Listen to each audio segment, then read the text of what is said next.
thank you for sticking with me to part 5.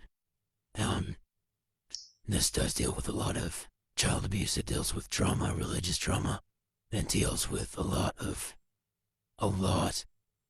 heavy subject material. So if you can't handle this or if you've been through it, I'm sorry. If you need to skip, go for it. Um, so all of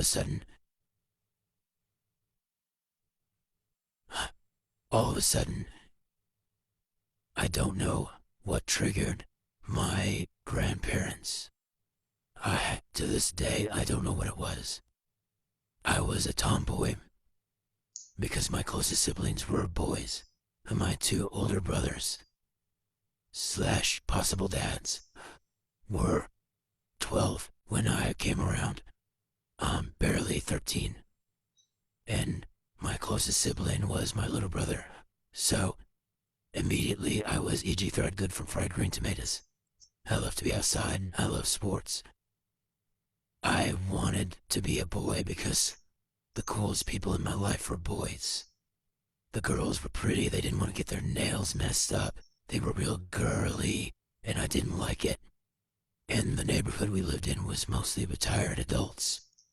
So I wasn't used to playing with other kids. It was my older 2 brothers. One, when I saw him come back home from the service, and the other, every now and then he would pop in. And I saw my brother every now and then. Other than that, my heroes were cowboys and soldiers, superheroes. And that's what I wanted to be. And the way I was brought up, little girls didn't do that. So, and I'm not trans. But I thought about it for a long time. Because all of a sudden, it wasn't, you can be whatever you want to be, baby. It wasn't, you're so pretty, we love you to death, and no, mama was, all of a sudden that stopped. All of a sudden, the world just shifted. And I knew, one, without a doubt, I wasn't pretty.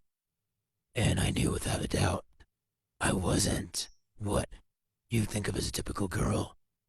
My grandparents were a little older, so I did a lot of the physical work. I love to do it.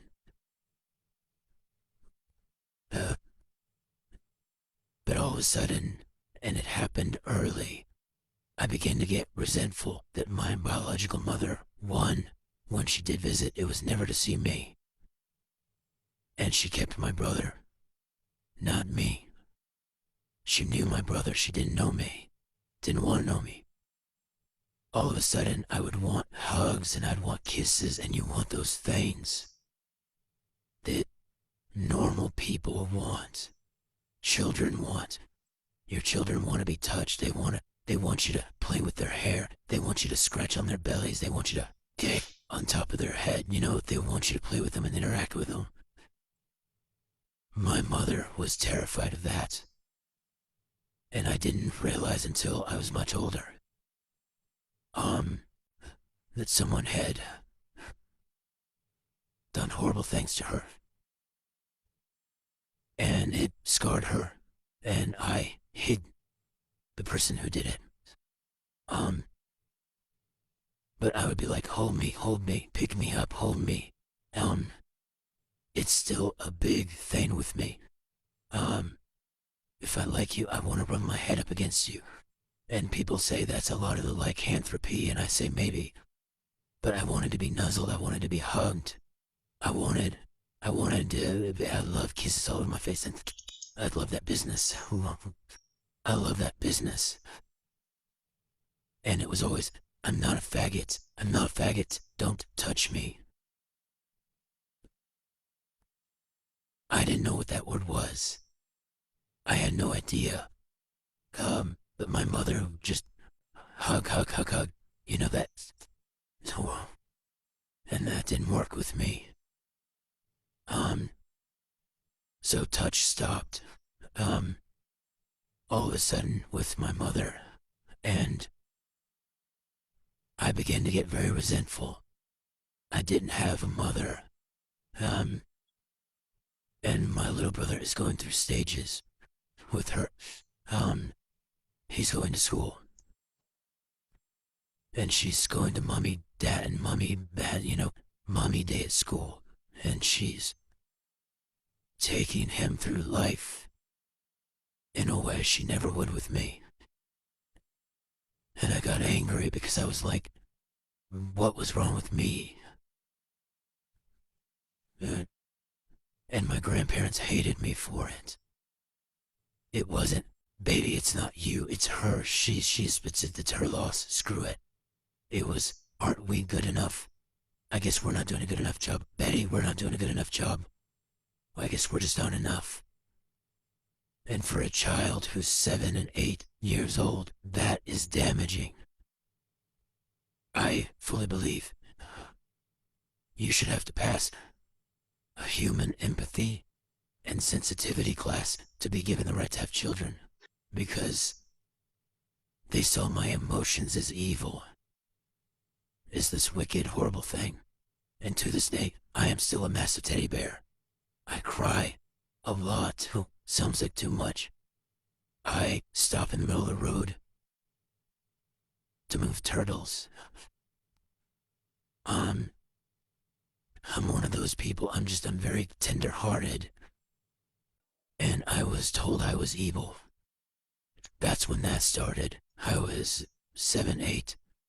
And it went from, oh, you're such a good girl. You're a wonderful girl. You're money's girl. To where's that good little girl that I used to know? Where's that good little girl who used to live here? Who is this? And that's when the Lion King came full circle with me. I started seeing myself far more as Scar. Because just like Mufasa and Sarabi and all the other lionesses and shit, all of my other family members, they loved each other, they talked to each other, they saw each other, and they played with each other. Not me.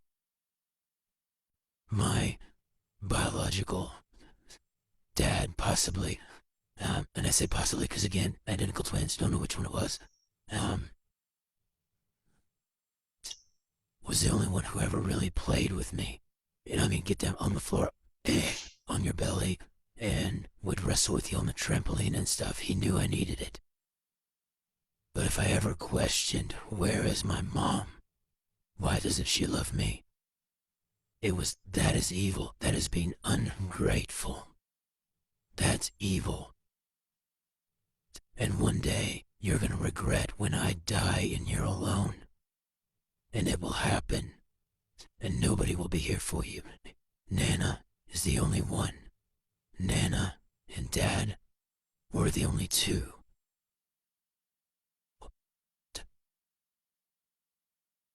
I was told to bury that kid and stop crying.